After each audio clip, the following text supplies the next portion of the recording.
Welcome to EPG Pathshala. My name is Asha Kothari Chaudhary and I'm a professor of English at Guwahati University. The course we are doing is Indian Writing in English, and the module we will now be looking at considers in English poetry written in India, how does history, nation and politics figure? Let us look now at the poems of Adil Jussawala. He, of course, is the most well known for his poem Missing Person, a voluminous exploration of identity and what it means to be an Indian with all the different kinds of underpinnings, contexts, histories in post-colonial India. Let us look a little bit at his life before we look at his poems, specific poems. Jussawala is born in Mumbai in 1940 into a Parsi family. His published works are Land's End, which comes in 1962, and the poem that I mentioned just a little while ago, Missing Person, came in 1976. His poetry is marked by a deep sense of irony, and it is consistent in exploring the reality of modern life in India, which is always fractured and fragmented. Jussawala's poetry is complex, fragmented, non-linear, and often ambiguous. It draws much of his inspiration from the work of people like T.S. Eliot. Missing Person is a benchmark work in capturing the hollowness and absurdity of the modern world, and Jussawala exceptionally fabricates the ideological significance and difficulty of actually forging an identity that is almost impossible in terms of fixity. He has also edited the seminal anthology New Writing in India in 1974 and has co-edited an anthology of Indian prose in 1977. Let us close read a few of his poems. These are not too long.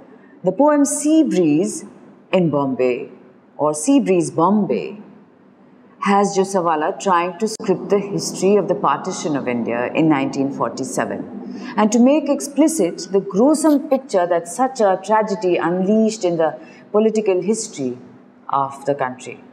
Bombay in this poem is the microcosm of the Indian subcontinent that has registered both the colonial violence as well as the imperial policy of divide and rule. The poem also highlights the consequences of partition and the city's indifference to the migration problem.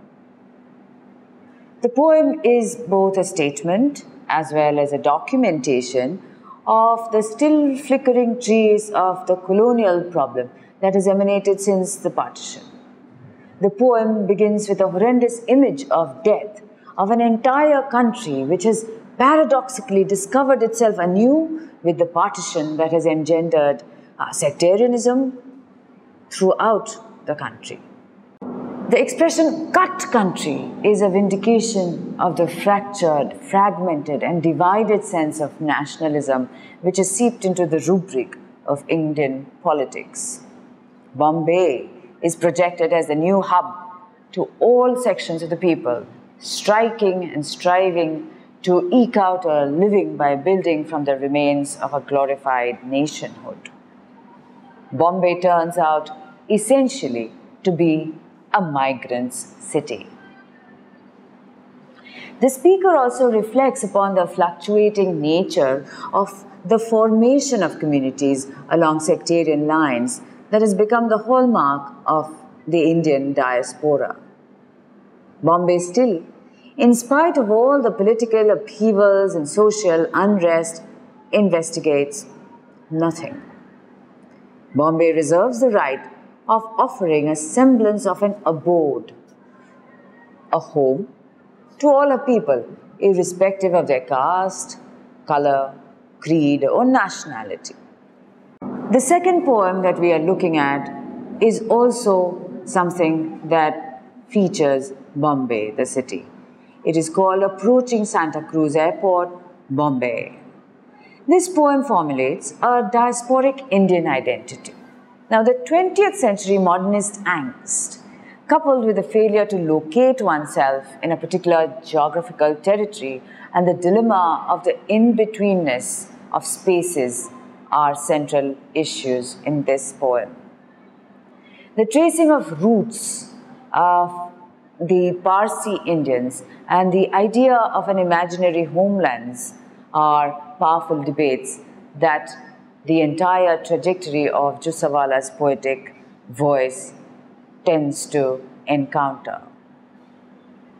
Jussawala is not a poet who talks about aesthetics. He is more a cultural and ideological fundamentalist in some sense, who speaks newer ways of perceiving identity in the light of the modern condition.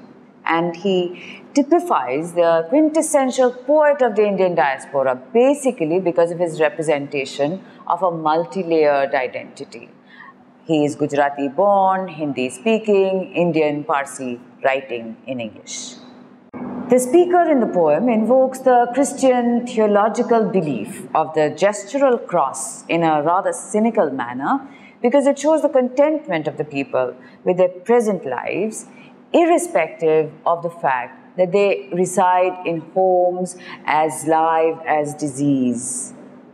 The expression, a union of homes as live as a disease, reflects the general standard of living of the people. The aeroplane is compared to papa, which is an indictment in some sense of papal authority. The speaker then comes down heavily upon the Indian political scenario that has copied the communist agenda of Chairman Mao.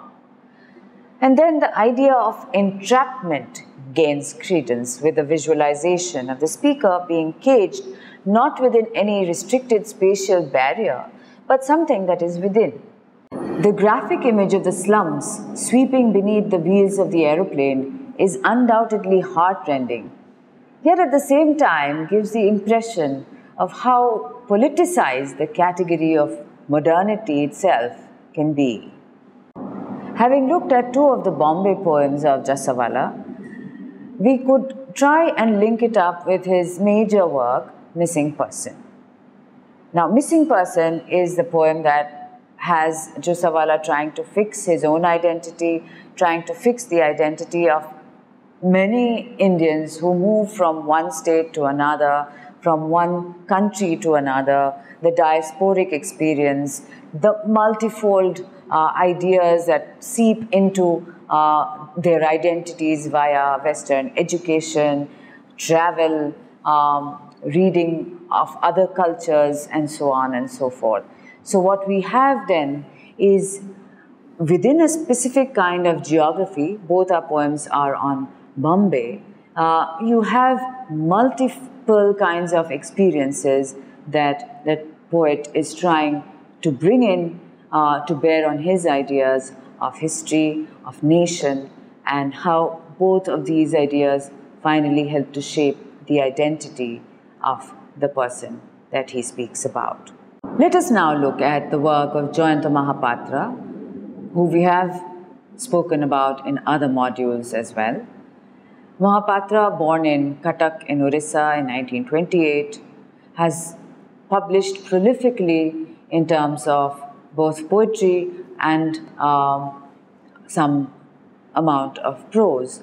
What we find very interesting in Mahapatra's work is his bilingualism.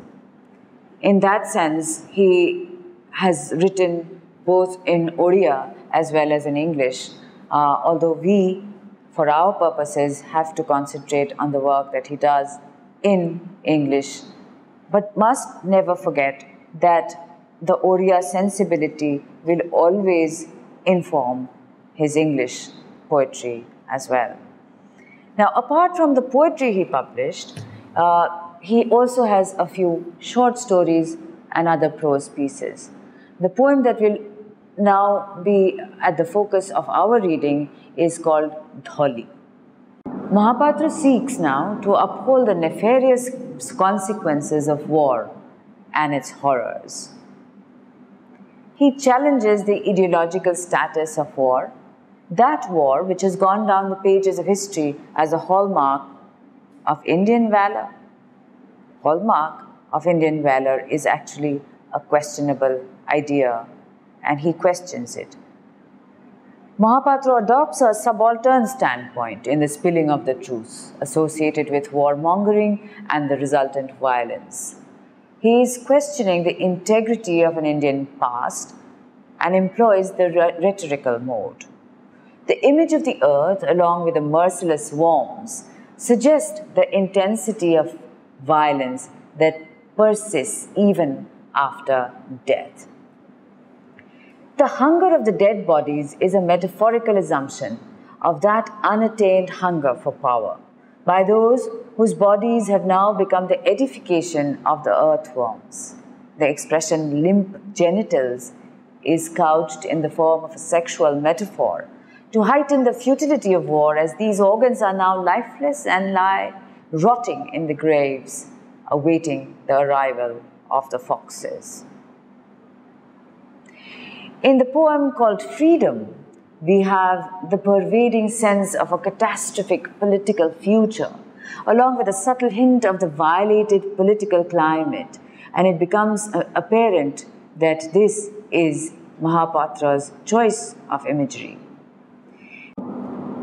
The poem begins with the speaker's deep sense of frustration, on the assumption that the country drifts like a dead body on the placid water of the river, that the speaker's body is a half-disembodied bamboo is an instant reminder of the grotesqueness and political state that has endowed such an identity to such a place.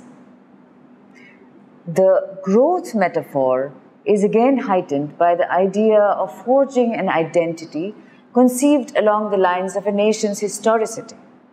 The old widows and dying men represent the past and are therefore representatives of a time of political unrest. The past very dolefully makes its presence felt in the present. And it is this perpetual servitude of the Indian that intensifies the speaker's frustration. The poem is thus an indictment on the political atmosphere of the country that pays no heed to the masses and is often a dismal failure in creating a congenial atmosphere where freedom, liberty, and equality can be realized. Therefore, again, to sum up in this particular poem, you have Mahapatra's concerns of nation, of history, and of recalling all of this in terms of the migrants' experience. All of them come and have a special kind of bearing in the imagery that he brings out. The idea of history, for example, will very often be visualized in a specific kind of, say for example, in the half-disembodied bamboo image, where you have the waste of history in terms of a solid image.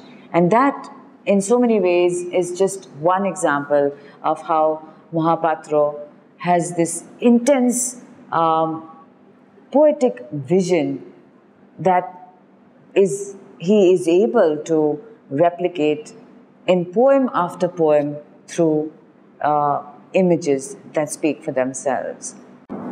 Let us now look at the work of Sarojini Naidu and how the three themes that we have identified run in her poetry. Naidu was born in 1978 in Hyderabad, and her early play, Maher Munir, impressed the Nizam of Hyderabad so much that he provided her with a scholarship to go on and study further abroad. Naidu's vast readings and inspirations from her father made her well versed in Hindu mythology and in Urdu and Persian folklore. But it was in England that she came under the enervating influence of her literary mentors, such as Arthur Symons and Edmund Gosse, who made it a point to give her